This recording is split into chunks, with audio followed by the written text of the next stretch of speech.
Have you ever loved someone so deeply, only to realize that the very people who were supposed to protect you were the ones pushing you into the fire? That's what happened to me. My name is Mary, and this is the story of how my life shattered, how my own family betrayed me in the most brutal way possible, and how I finally found the courage to fight back in the one place they never expected, inside the courtroom. But before I take you into that battle, you need to understand where it all began. Growing up, I thought my family was my safe place. But as I got older, I realized that safety was just an illusion. My father, strong, stern, and respected in the community, looked at me not as his daughter, but as a burden. I still remember the day he told me, with a tone as cold as winter air, "You are no longer welcome in this house." No warning, no explanation, just those words. I stood there, staring at the man who was supposed to love me unconditionally, wondering what I had done so wrong to deserve such cruelty. My heart pounded in my chest, my throat tightened, but no words came out. It felt like the ground had been ripped from beneath me.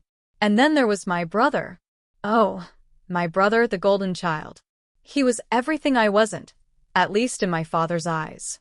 Charming, manipulative, always knowing how to say the right thing to win our father's favor. I, on the other hand, was treated like a shadow. It wasn't just favoritism, it was war. And I was the enemy. Every decision my father made seemed to echo one message: "Mary, you don't belong here." If my brother needed money, he got it. If he made a mistake, it was forgiven. But if I dared to speak up for myself, I was met with silence, or worse, rage. I can't tell you how many nights I lay awake, staring at the ceiling, asking myself, why am I not enough? Why does my own father hate me so much? But the real breaking point, the one that turned my life upside down completely, was the night my father told me I was being cut off. No inheritance, no home, no family support.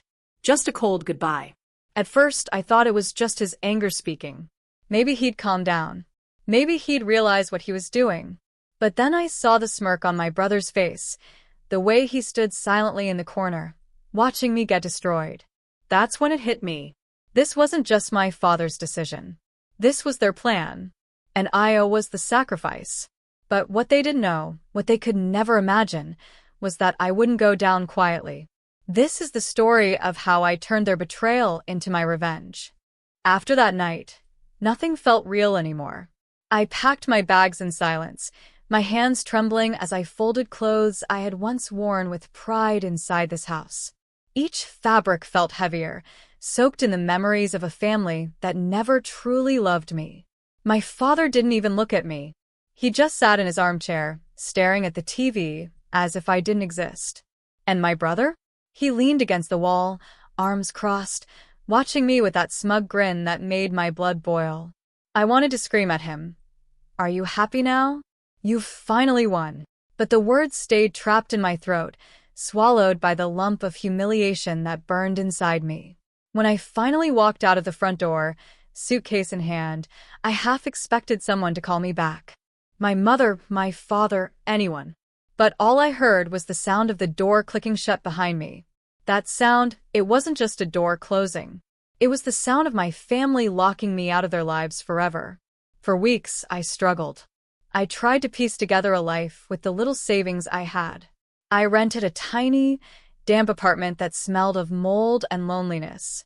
At night, I'd curl up on the thin mattress, clutching my blanket, replaying my father's words over and over.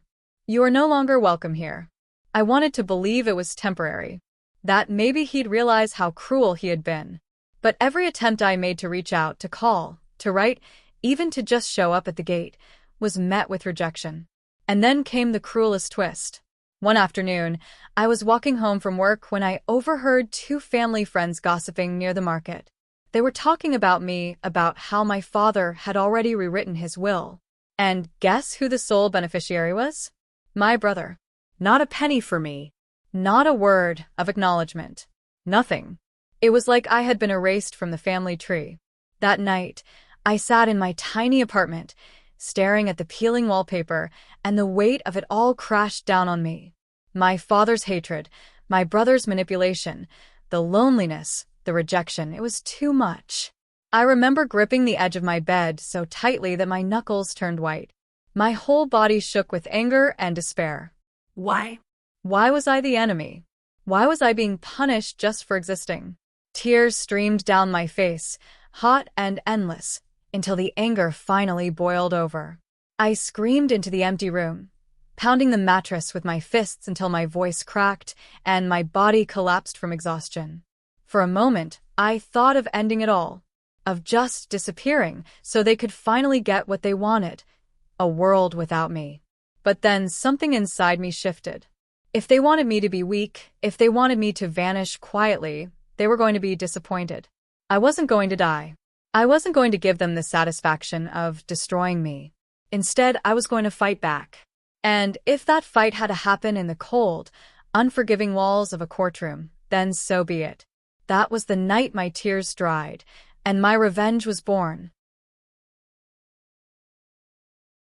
The decision to fight wasn't easy. I was terrified. I had no money, no family support, and no one to lean on. But I had one thing left, my dignity. And I was not going to let my father and brother strip that away. So I went to see a lawyer. Her name was Ms. Anderson. Sharp eyes. Firm voice. The kind of woman who could cut you down with a single question. When I walked into her office, I was trembling, clutching a folder of old documents I had managed to save before leaving home. I poured my heart out. Every detail, every cruel word, every manipulation. She listened in silence, her pen moving across the page with precision. And when I was done, she leaned back in her chair and said 5 words that lit a fire inside me. "Mary, you have a case." For the first time in months, I felt hope. The case was filed. And soon, the summons reached my father's mansion. The reaction was explosive. My brother called me first, his voice dripping with venom. "You think you can fight us? You're pathetic, Mary. Dad's gonna crush you." But instead of fear, I felt a strange calmness. For once, the roles were reversed. He was the one panicking. And then came the courtroom. Walking into that grand hall for the first time, I thought my legs would give out. The polished wooden benches, the towering judge's seat, the endless stares from strangers, it all pressed down on me like a weight. But then I saw them. My father, sitting tall and proud in his expensive suit. My brother, right beside him, whispering like a snake in his ear. And on their side, a team of lawyers, all dressed in black, their briefcases gleaming like weapons. For a moment, doubt crept in. Was I crazy to think I could win against them? But then Ms. Anderson placed a hand on my shoulder and whispered, "Breathe. We fight with truth. And truth always leaves a mark." The trial began.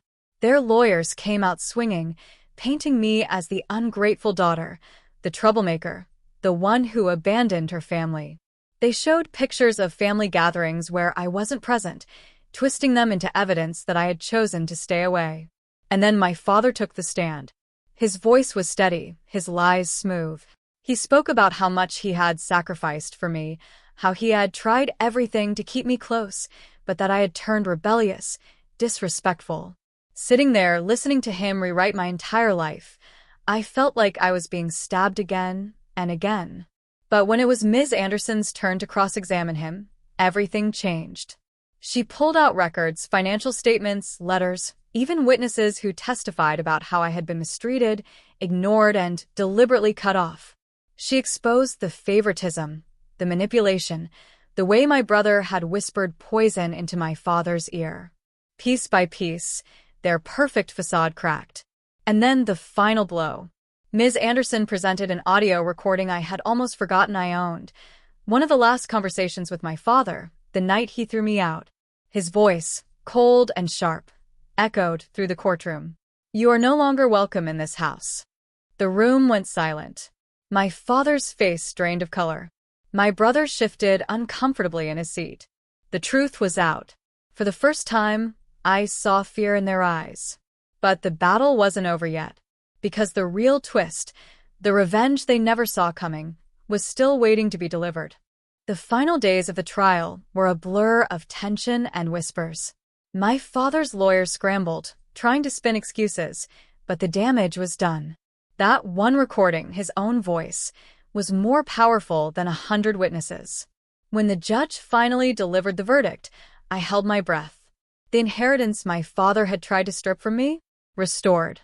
The will he had rewritten to leave everything to my brother? Nullified. And on top of that, damages were awarded to me for emotional and financial suffering. I had walked into that courtroom with nothing but scars and truth. And I walked out with justice. But here's the thing, it wasn't just about the money. It was about watching my father's face as the judgment was read. That proud, untouchable man who had thrown me away like garbage, now forced to sit there in silence while the system acknowledged my worth. It was about watching my brother, smug, manipulative, always certain he'd win, realize that his grip on the family fortune had slipped through his fingers. And most of all, it was about reclaiming myself. That night, I stood in my small apartment, soon to be left behind forever, and looked out at the city lights. For the first time in years, I felt free. Not because I had won in court, but because I had proven to myself that I was stronger than the people who tried to destroy me. I wasn't the burden. I wasn't the mistake. I was the survivor. And no amount of betrayal could take that away from me. So, if you're listening to my story tonight, maybe you've been betrayed, too. Maybe the very people you trusted most turned their backs on you. If that's you, hear me now. You are not weak. You are not worthless. And sometimes revenge isn't about hurting them back. Sometimes the sweetest revenge is simply proving that you can rise, no matter how hard they tried to break you. Because in the end, the truth will always find its voice.